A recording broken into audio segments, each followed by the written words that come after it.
Regresso esta noite no Jornal das 8. Avançamos com mais uma investigação do Segredo dos Deuses.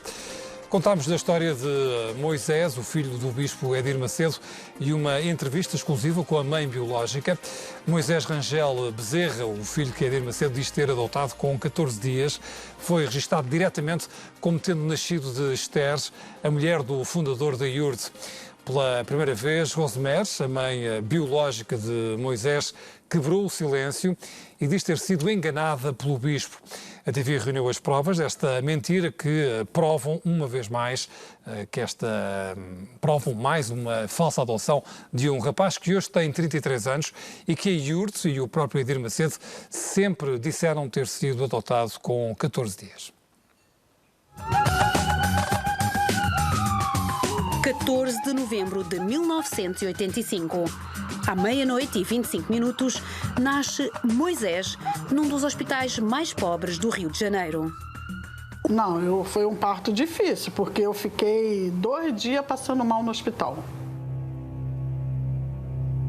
O Hospital Olivério Kremer acabou por ser implodido em 2016 numa mega operação mediática transmitida por todas as cadeias de televisão do Brasil.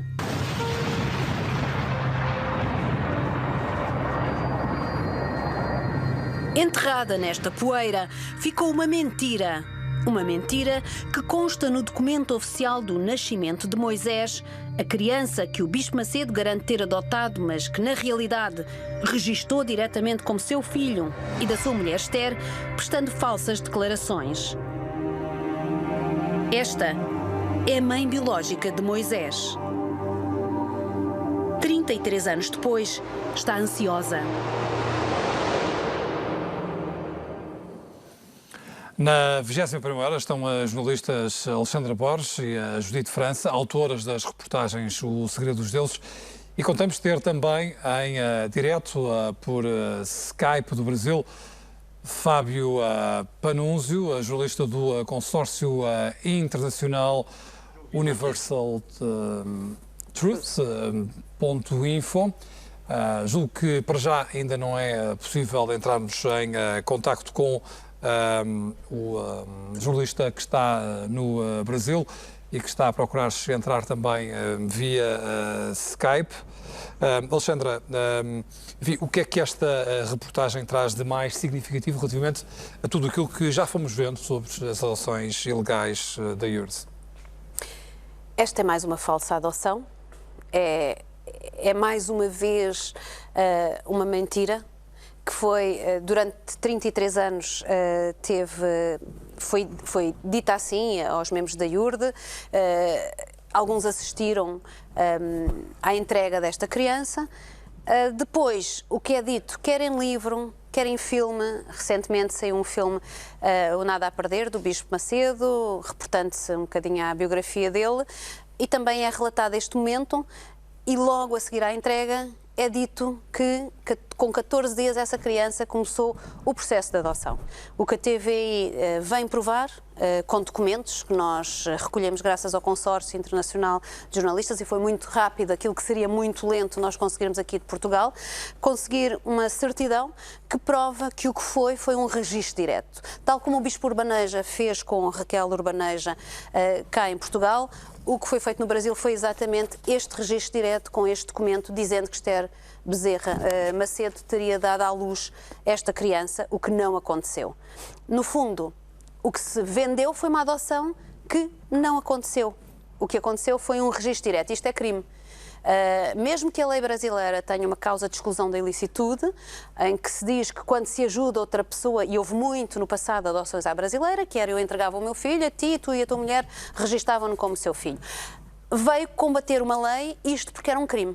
E então o que aqui se fez foi, 4 anos depois desta lei entrar em vigor, o que se fez foi este crime.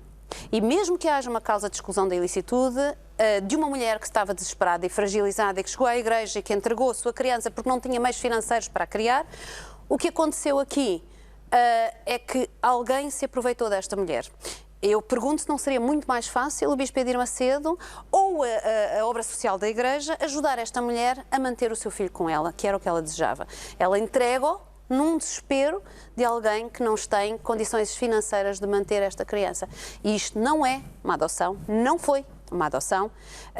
Ainda hoje recebemos um e-mail da Iurde, não do Bispo Macedo, nem do Moisés. Deixa-me fazer um parênteses naquilo que tem sido a tua argumentação, porque vale a pena, obviamente, sublinhar essa resposta da Iurde. A Iurde mantém a história que Edir Macedo relata no seu livro, afirma que o Bispo Edir Macedo e a sua esposa são os pais adotivos, legalmente constituídos perante o Poder Judiciário de Moisés. Diz ainda que no Brasil não existe nenhuma diferença ou anotação na certidão de nascimento que indique que os pais de uma criança são adotados ou biológicos. Num e-mail que chegou então à TV hoje, a fonte oficial da Iurde diz que a mãe de Moisés nunca recebeu qualquer benefício da Igreja, que nunca houve nenhuma compensação e que só 16 anos depois desta adoção terá começado a trabalhar para eles como cozinheira. Estas e outras questões, enfim, merecem discussão aqui neste debate na TV24, nesta 21ª hora. Enfim, o que é curioso, Pedro, é que nós pedimos o que nós pedimos foi te merecem estas considerações por parte da Iurde. O que nós dissemos foi, se foi adotado, passou por um tribunal, seguramente tem uma decisão judicial, tem uma sentença judicial que pode suportar aquilo que estão a dizer. Não nos chegou nada, porque obviamente a certidão inteiro teor de nascimento, que é uma certidão muito completa, que não é a certidão de nascimento, é uma certidão mais completa, o que diz é muito claro, é que Esther teria tido esta criança num hospital, Olivério Kremer, neste dia, e que o Bispo Edir Macedo teria de declarar que era o pai desta criança e que a sua mulher teria estado internada neste hospital, o que não esteve, nunca esteve, a ter esta criança. Portanto, nós pedimos, então, se é assim, se vocês continuam a defender que é uma adoção, se foi isso que durante anos disseram aos vossos membros e que agora os papéis não confirmam, então, mandem-nos essa... Então, qualquer pai, até dissemos, rasurem a parte que diz respeito à mão biológica, se não querem dar a conhecer, mas façam-nos chegar essa decisão judicial, o que não chegou até agora.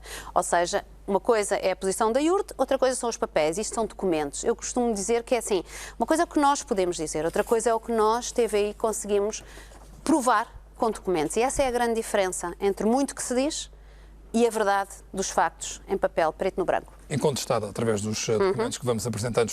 Deixa-me ir ao encontro do Fábio Panúzio, que julgo que nesta altura me está a ouvir bem. O Fábio é jornalista do Consórcio Internacional UniversalTruth.info. Boa noite, Fábio. Boa noite para vocês em Portugal. Fábio, deixe-me começar por questionar relativamente a esta ideia de que a Igreja Universal insiste que adotou esta criança e defende que na certidão de nascimento não tinha de constar o facto da criança ser adotada. Pergunto-lhe se está também de acordo com a justificação apresentada pela Iurde e se no Brasil isto é prática corrente. Olha, a adoção brasileira, que é como se chama esse crime, é um crime que está tipificado no nosso Código Penal, no artigo 242.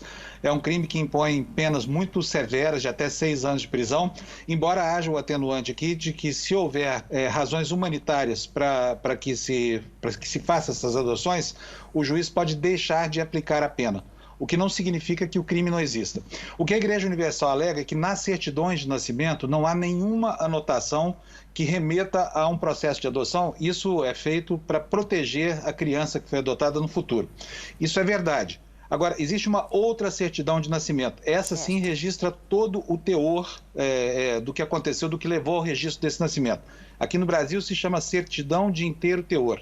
Essa que a Alexandra vai exibir na reportagem de hoje é exatamente essa certidão. Já exibiu aqui em estúdio, inclusivamente. É esta. Isso, exatamente. Essa certidão de nascimento, ela deixa claro como é que se deu o processo de nascimento da criança, ou o registro, ou a adoção. E aí deveria haver, sim, a anotação de que há uma ordem judicial para que o registro seja feito em nome desses pais, desses avós, em benefício dessa criança. Se não foi feito isso, é porque a adoção é irregular, é esse crime de adoção brasileira. E a Igreja Universal diz que a certidão de nascimento não tem anotação, mas a certidão de inteiro teor, diz a legislação brasileira, tem que ter. E aqui no Brasil nós checamos 4 fontes do Poder Judiciário e também do Colégio de Notários, que reúne os cartórios que fazem os registros de nascimento, e todas elas foram unânimes. Aí não há o que falar. O que houve não há qualquer dúvida. Não há qualquer dúvida sobre isso.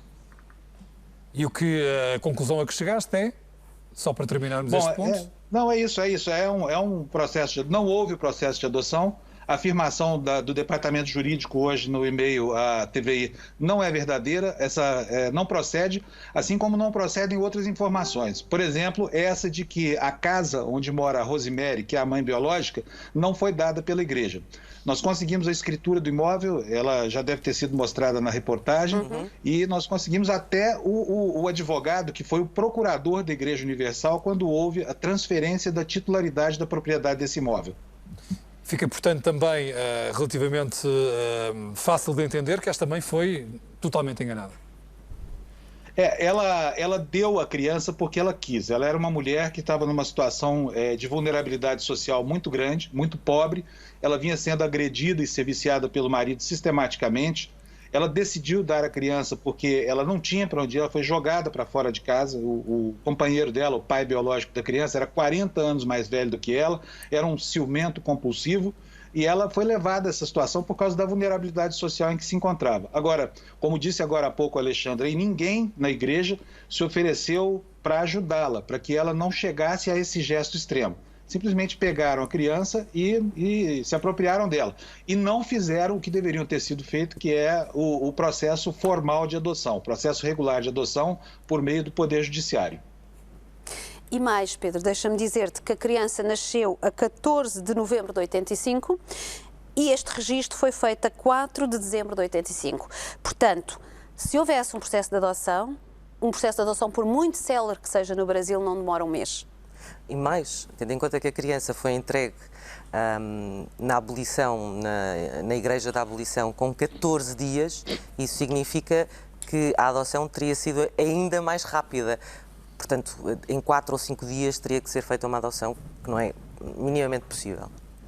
É isso, não houve esse processo. Judite, Alexandre e o telespectador da TVI, não houve o processo. Isso é uma afirmação absolutamente carente de verdade. Quer dizer, não houve esse processo, não há dúvida nenhuma nos meios jurídicos brasileiros de que isso é uma falácia dos advogados da IURD, no sentido de tentar dar alguma verossimilhança aos argumentos, mas o processo é completamente irregular.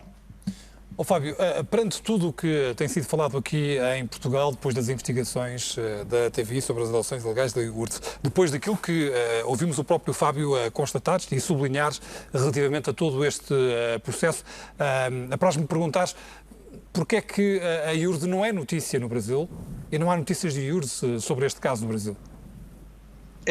A IURD não é notícia no Brasil, assim como não é notícia no restante do mundo, né? Eu acho que tem algumas razões de natureza técnica, porque como a denúncia nasce em Portugal e as adoções se deram em Portugal, é muito difícil para os jornais e as emissoras brasileiras partirem do zero e iniciarem de novo a investigação. Então, a posição aqui dos meios de comunicação é de que, como a denúncia é grave, ela mereceria uma apuração feita pelos próprios veículos de comunicação, né? E dada a dificuldade, enfim, estamos do outro lado aqui do Atlântico, essa coisa toda, a imprensa brasileira não comprou a história, entre aspas, esse comprar entre aspas, né? E além disso, o Bispo Edir Macedo é um homem muito poderoso, ele tem a segunda rede de televisão do Brasil e o que é pior, ele é um compulsivo processador de jornalistas. A igreja, contra quem a denuncia, move campanhas de bullying judicial. Nós tivemos aqui o caso de uma jornalista do jornal Folha de São Paulo, que é o principal jornal do país, que sofreu 101 processos. E o Brasil é um país de dimensões continentais. Imagina se aí em Portugal, os jornalistas, para fazer uma denúncia como essa, fossem processados um dia em Lisboa, no outro em Moscou, no outro em Varsóvia. Exato. É mais ou menos o que acontece aqui no Brasil, sabe? Então, esse bullying judicial assusta muito e demanda muito cuidado na apuração desses fatos. E a apuração é muito minuciosa. Tanto que o trabalho da Alexandre e da Judite aí levou 7 meses só a primeira fase, né? Deve estar chegando ao fim do primeiro ano de apuração, agora nessa segunda fase das denúncias. O Fábio foi processado também? Não, eu recebi... Aliás, a história do meu ingresso nessa apuração se deve a uma ameaça da IURD. Eu recebi aqui 2 notificações extrajudiciais comunicando que eu seria processado. Isso porque eu repercuti aqui no meu Facebook, na minha página, no meu perfil pessoal do Facebook, os links para as reportagens feitas em Portugal. Chegou essa notificação E a partir daí eu decidi que eu mesmo iria fazer a apuração, né? E passei a integrar o consórcio feito pela Judite e pela Alexandra e chegamos nesse resultado aí conjunto desse trabalho na segunda etapa, que é um resultado bastante importante, na minha opinião. A verdade é que o Fábio contactou-nos porque tinha sido ameaçado. Ele estava só a publicitar os links das nossas reportagens no seu Facebook pessoal, no seu blog pessoal. E quando isto chega a este extremo, que é não podem sequer colocar, nem dar a conhecer o segredo dos deuses nos nossos Facebooks pessoais, Pedro, isto atinge um extremo, um atentado à liberdade de expressão grande.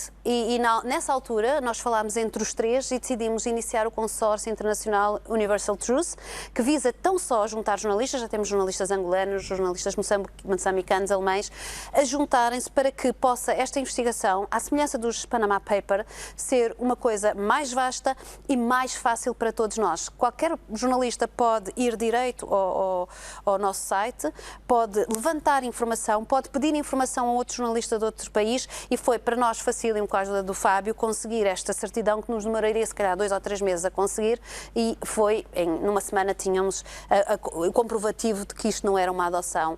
Isto só mostra o caráter das pessoas que aqui estão envolvidas, porque isto é um crime.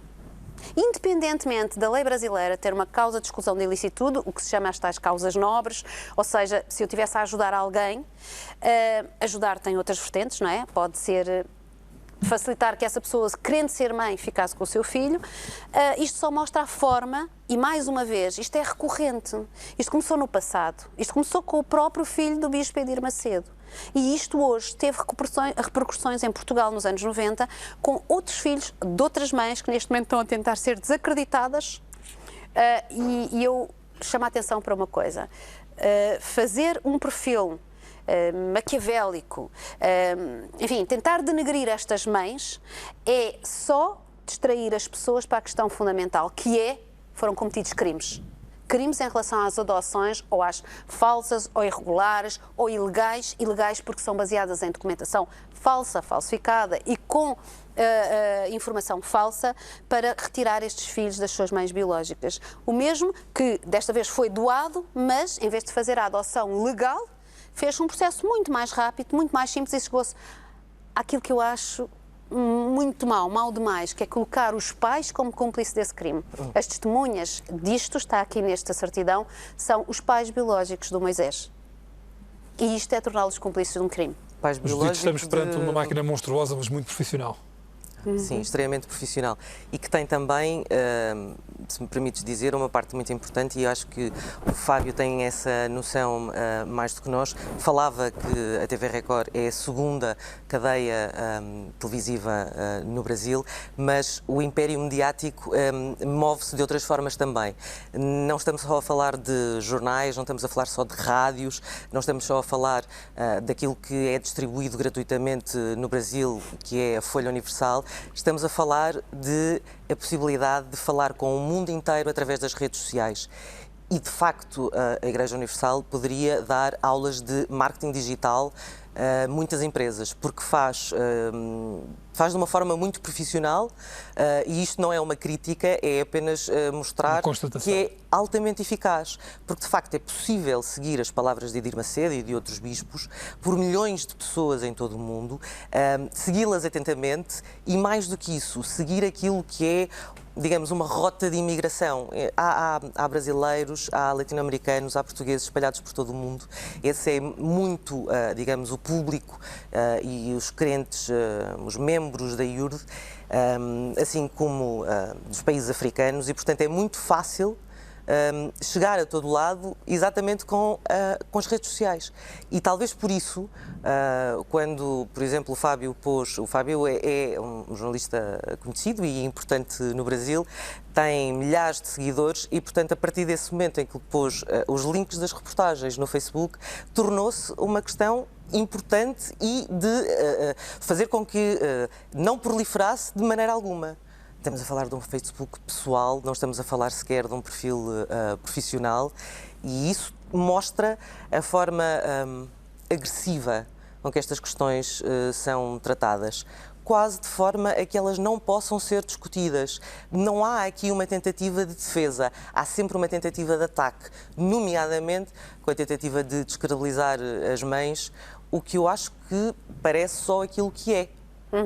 Uma tentativa de, não respondendo às questões, nunca desmentindo, enfim, documentalmente aquilo que foi provado, mas, enfim, tentando encontrar telhados de vidro, que todos têm, tentando encontrar telhados de vidro exatamente para não só descredibilizar as meias, mas obviamente tentar também retirar o foco do essencial. Exatamente, sim, exatamente. Sim. Fábio, se se a utilização de um Facebook pessoal publicitando estas reportagens o levou a receber duas citações, o facto de estares agora sim envolvido na busca destes documentos, teme que essa monitorização conduza, aos tais processos por vários estados do Brasil? Olha, eu não dou muita importância a isso, sabe por quê? Porque é um trabalho muito responsável e aqui no Brasil o direito penal, que é aquele que mais ameaça, e também o direito civil, eles têm uma cláusula de exclusão da criminalidade. Porque se você atribui uma prática criminosa a alguém, você pratica aqui um crime de calúnia. Mas se você demonstra que aquilo que está sendo dito é verdade, você fica isento de qualquer imputação criminosa. E como eu tenho absoluta convicção de que essa denúncia está embasada em documentos que são irrefutáveis, em afirmações de testemunhas que são inquestionáveis e em fatos que foram rigorosamente apurados, com oportunidade de manifestação do outro lado, eles podem até processar, mas vai ser uma atitude assim, sem o menor sentido, porque ela não vai prosperar. Afinal de contas, quem é que vai condenar um jornalista por falar a verdade? E a verdade aí, ela é inquestionável. Eu tenho certeza absoluta disso que está sendo dito aqui agora. Nós pesquisamos exaustivamente, fomos atrás de todas as fontes aqui qualificadas para nos orientar nesse sentido. E tem algo nessas tentativas de refutar o trabalho jornalístico que isso talvez nos dê problema, porque é o seguinte, a Igreja Universal costuma dizer para suas hostes que isso tudo é feito porque é uma campanha antirreligiosa, né? Esse é o argumento que se usa aqui para tudo. Eles falam o seguinte, que não, eles fazem isso porque os jornalistas que estão denunciando não gostam da religião. Não é absolutamente nada disso. Aqui ninguém tem nada a ver com a convicção religiosa, com a prática religiosa, com a teologia, com nada disso. Nós estamos falando de práticas criminosas, assim como as que aconteceram em Portugal, houve aqui no Brasil também, né? E ainda tem muita coisa a ser revelada. E olha, por mais que isso seja penoso, e a Alexandra e a Judite sabem muito bem disso, porque já estão sentindo isso na pele, alguém precisa falar sobre o que aconteceu. Não é possível que o jornalista não tenha a condição moral e a condição ética e a condição profissional de sustentar uma verdade. Porque a verdade que está sendo colocada, ela é absolutamente fora de cogitação, ela é inquestionável. Para teres ideia, Pedro... Fábio Panoso, muito obrigado por teres vindo à 21ª hora e, por estar também a participar nestas investigações da TV, trabalhando em conjunto neste consórcio, sem o qual não teria sido possível obter os documentos a que chegámos. Vai um abraço daqui de Portugal para si, uma boa noite e até uma próxima oportunidade. Olha, um abraço e muito obrigado por essa oportunidade de colaborar com esse trabalho. Eu me sinto orgulhoso de estar ajudando a Alexandra e a Judite nesse trabalho maravilhoso que elas começaram. E eu quero parabenizar a TVI pela coragem de enfrentar um assunto tão importante assim, sem receio e sem medo. Muito obrigado. Uma boa noite. Obrigada, Fábio. Obrigada. Para teres Alexandre, ideia, ias acrescentar?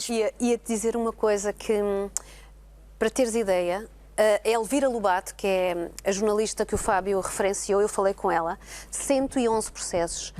Para teres ideia, ela teve processos no mesmo dia em 3 estados brasileiros diferentes e não tem o dom da omnipresença. Ela não podia estar num sítio e estar em outros 2 a responder. Ela contou-me que, por exemplo, a Folha de São Paulo gastou imenso dinheiro, chegou a demorar 3 dias para chegar à Amazónia para se defender num processo, ela e o advogado. Portanto, em termos, ganhou todos os processos. É importante que isto se diga, 101 processos ganhos. Foram 101 processos que a IURD meteu contra Elvira Lobato e a Folha de São Paulo e ganhou todas. A energia, mas o tempo, o dinheiro tudo As isso custas levou os outros judiciais, jornalistas a recuarem. Porque, como sabemos, a situação da comunicação social não é a melhor, nem aqui, nem no Brasil. E, portanto, tudo isso são gastos. E o que é que acontece hoje em dia? Temos muitos contactos de jornalistas brasileiros que estão muito interessados, como o Fábio, mas que não podem, nos seus próprios órgãos de informação, dar a notícia. Isto levou ao cúmulo do seguinte, Pedro. Há, neste momento, um julgamento a decorrer no Brasil, o caso Lucas Terra, que é do miúdo que foi violado e queimado vivo por pessoas ligadas à IURD, um pastor e um bispo, que estão a ser julgados por um tribunal de júri, e ninguém fala disto. Este caso é como se não existisse. Este miúdo, esta mãe, perdeu o seu filho e não consegue que um jornal, um telejornal brasileiro noticie sem ser nas redes sociais. E as redes sociais, neste momento, são tão amigas da IURD como são inimigas, porque as pessoas publicitam isto entre si. Os blogs, os canais de YouTube, e isso no submundo, no mundo da internet, vê-se muito bem. Por isso é que o primeiro processo que a TVI recebe é justamente para tirar os links do segredo dos deuses da internet.